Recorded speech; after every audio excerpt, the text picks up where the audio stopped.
Di dalam buku Mustahil Miskin, tulisan dari Ustadz Luqmanul Hakim bin Husni, di dalam buku tersebut menceritakan tentang hadis yang mengisahkan bahwa di akhirat ada seorang hamba yang telah beribadah selama 500 tahun. Ahli ibadah tersebut dipersilahkan memasuki surga. Wahai hambaku, masuklah engkau ke dalam surga karena rahmatku. Namun, ada yang mengganjal dalam hati si ahli ibadah tersebut. Mengapa dia masuk surga? Karena rahmat Allah. Bukankah dia telah beribadah selama 500 tahun? Ya Rob, mengapa aku tidak masuk surga? Karena amalku, tanyanya. Allah pun memperlihatkan nikmat yang telah diberikannya bagi si ahli ibadah.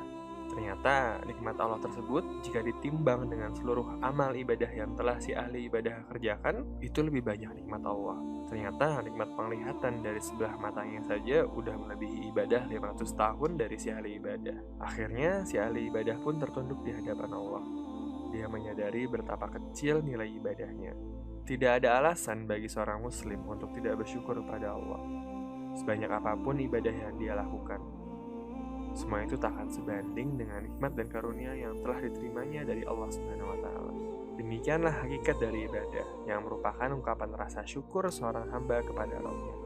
Dengan demikian, ibadah dilakukan bukan hanya sebatas pelunas hutang dan menunaikan kewajiban. Dan Rasulullah dijamin sebagai orang maksum atau tidak berdosa.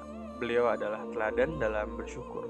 Suatu kali istri beliau bertanya, mengapa suaminya itu selalu sholat tahajud sepanjang malam? Bahkan kaki beliau pun sudah bengkak lantaran lamanya berdiri. Ya Rasulullah, bukankah Allah telah mengampuni dosamu yang terdahulu dan yang akan datang? Beliau adalah makhluk yang paling mulia di muka bumi, lalu mengapa beliau masih merepotkan diri dengan ibadah sepanjang malam?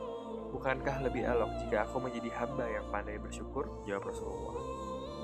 Demikianlah Rasulullah mencontohkan hakikat dari ibadah bukanlah sebatas pelunas hutang ataupun pembersih diri dari dosa, melainkan ibadah adalah luapan rasa syukur kepada Allah Subhanahu wa Ta'ala.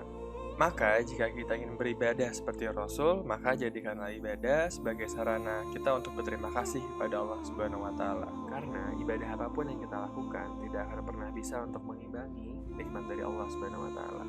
Jadi insya Allah mari kita jadikan ibadah kita sebagai sarana untuk bersyukur, bukan cuma untuk menyelesaikan kewajiban. Wallahu a'lam bishawab.